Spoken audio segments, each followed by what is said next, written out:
Welcome to the Explainer. So how can one of the most famous photos ever taken help us hunt for alien life? It sounds wild, right? Well, today we're going to connect a legendary moment from the Apollo era all the way to the future of space exploration. Yeah, I know. It sounds like a pretty unlikely connection. A photo from the 60s helping a brand new spaceship that's heading to Jupiter?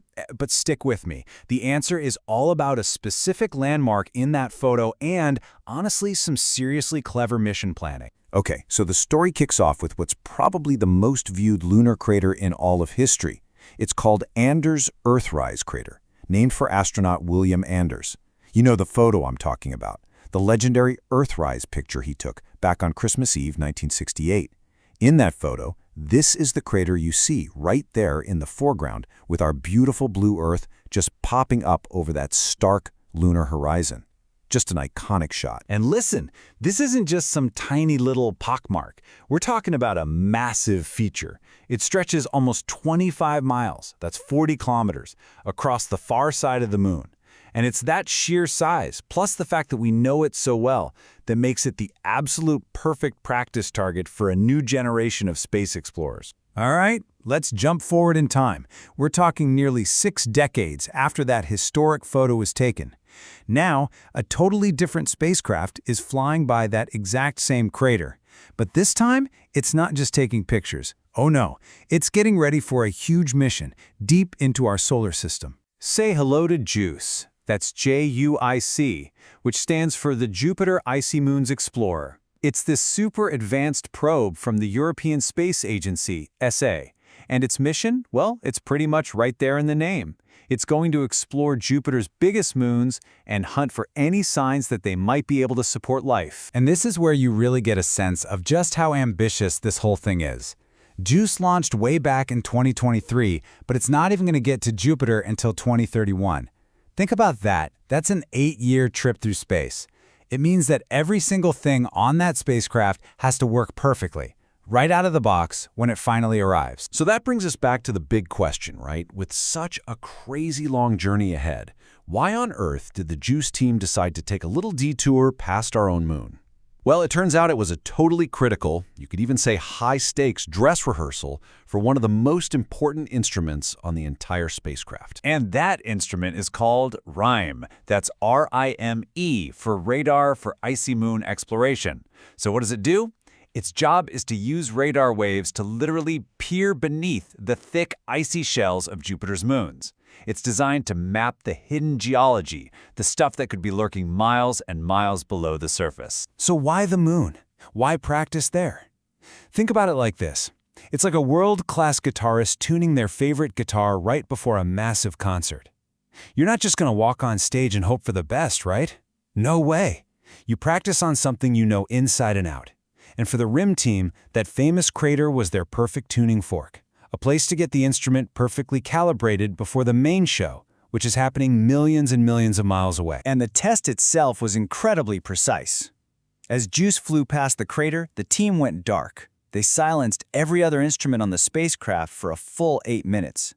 They zapped the crater with the RIME radar and then compared what they got back to the data they already had. But this is where things got really interesting. They found some electronic noise, some static that was messing with the signal. So they had to go and build a whole new algorithm just to filter that junk out. A totally crucial step because they had to be able to trust the data they were getting. And you know what? The test worked. Maybe a little too well. It uncovered a really critical problem.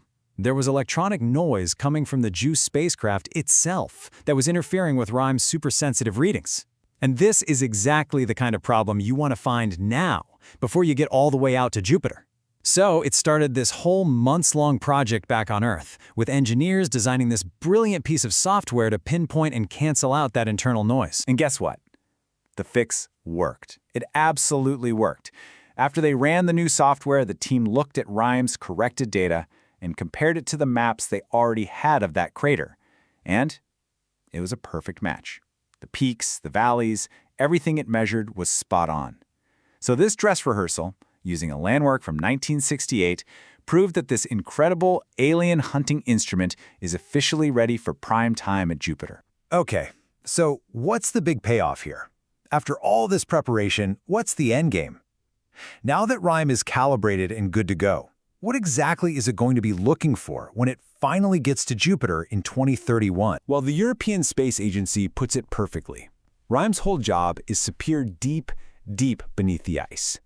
The ultimate goal is to make the first ever detailed maps of what's going on under the surface of these really mysterious worlds.